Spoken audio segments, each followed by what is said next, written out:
I hope you're having a very nice night or afternoon whenever you happen to be watching this. For this lesson, we're going to be talking about tone and mood in literature, specifically short stories. I encourage you to be taking notes during this instructional session, as I will be doing a note-taking check tomorrow before class begins. As we progress in our study of short stories and how to analyze short stories, it's important that we cover two literary elements that are, in my opinion, the most often confused and mixed up, and those terms are tone and mood. When we begin to deconstruct short stories and analyze them for theme or meaning, tone and mood play an important role in our ability to do this, so we need to know what they are and how to do that. So what are tone and mood, and how do we tell the difference between the two? Well, I'm sure you've all used or heard the terms mood or tone outside of class.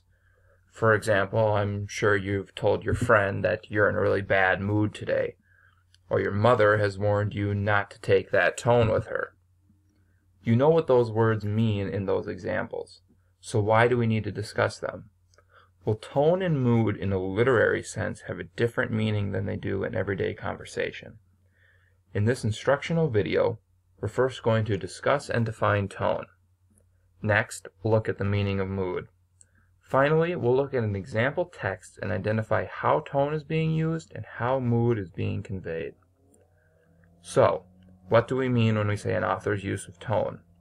Well, in literature, tone can be defined as the expression of an author's attitude toward his or her subject matter, the characters, their setting, and the action they undertake and undergo. So, essentially, tone is how an author feels about the story or aspects of the story. What I really want you to pull out of that definition is that last part, that being tone is how the author feels. When we analyze for tone, we're looking at how the author is expressing themselves in their story as a whole or in parts of their story. So then, how can we scan for or recognize tone? Tone is expressed or revealed through the author's diction, which, if you don't know what diction is, it's the choice and arrangement of specific words and types of words to tell a story. Word choice, what words does the author choose to use in his or her story? And imagery, the vivid mental images you get in your head when you read. And a few other aspects contribute to author's style. And if you remember from our previous lesson, style is the way an author uses language when he or she writes. One additional point I must make is that you must be careful not to confuse the author with the narrator. Just because the narrator says something doesn't mean the author feels that way, which means isn't always an example of tone. So if that's tone, then what is mood? Well, mood is the atmosphere that is created by an author's choice of details and the words with which to present them. Another way of saying this is to say mood is how the writing and details of a story make the reader feel. Like with our definition of tone, what I want you to pull out of this definition is the word atmosphere and the phrase how the reader feels. Mood is the overall feeling you have when you read a piece. How does the atmosphere surrounding of the work make you feel? Like tone, mood is revealed through the writer's style. Now, as we talked about earlier, tone and mood are often confused. So how can you remember which is which? Well, here's a good tip for differentiating between the two terms. Tone is how the author feels about the story or aspects of the story. Mood is how the reader feels about the story or aspects of the story. So if you do get confused or can't remember, tone comes from the author, mood comes from you, the reader. Having defined these terms, let's take a look at how they function in a short story. The following is an excerpt from Edgar Allan Poe's The Cask of Amontillado. The 1,000 injuries of Fortunato I had borne as best I could, but when he ventured upon insult, I vowed revenge. You, who so well know the nature of my soul, will not suppose, however, that I gave utterance to a threat. At length I would be avenged. This was a point definitely settled. But the very definitiveness with which it was resolved precluded the idea of risk. I must not only punish, but punish with impunity.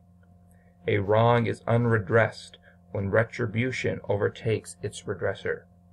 It is equally unredressed when the avenger fails to make himself felt as such to him who has done the wrong.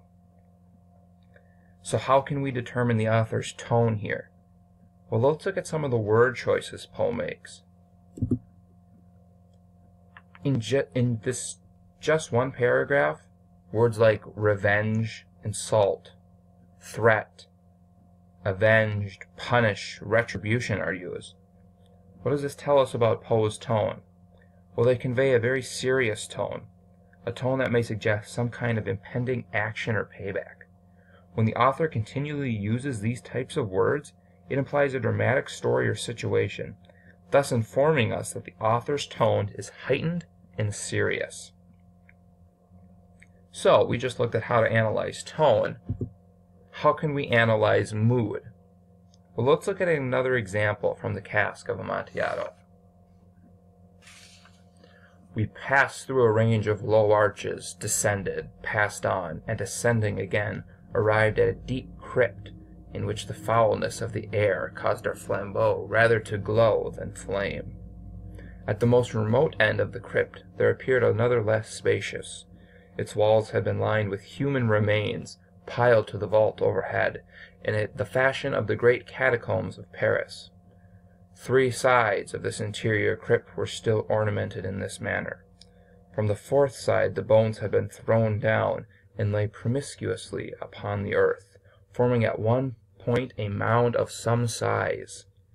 Within the wall thus exposed by the displacing of the bones, we perceived a still interior crypt or recess, in depth about 4 feet, in width 3, in height 6 or 7.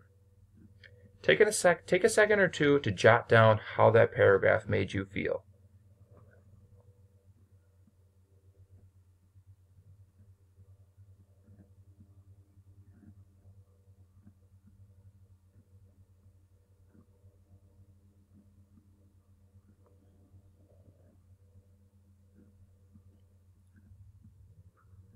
Well, for me, the mood of that paragraph is very dark and sort of creepy.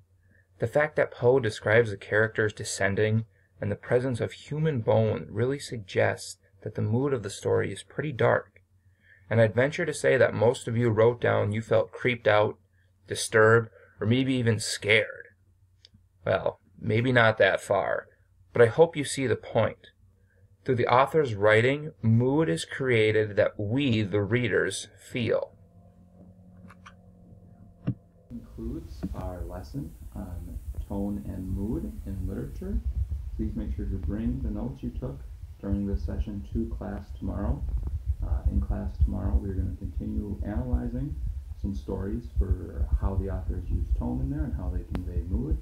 And you'll be doing a little bit of writing on your own. So I look forward to seeing you guys tomorrow. Have a good one.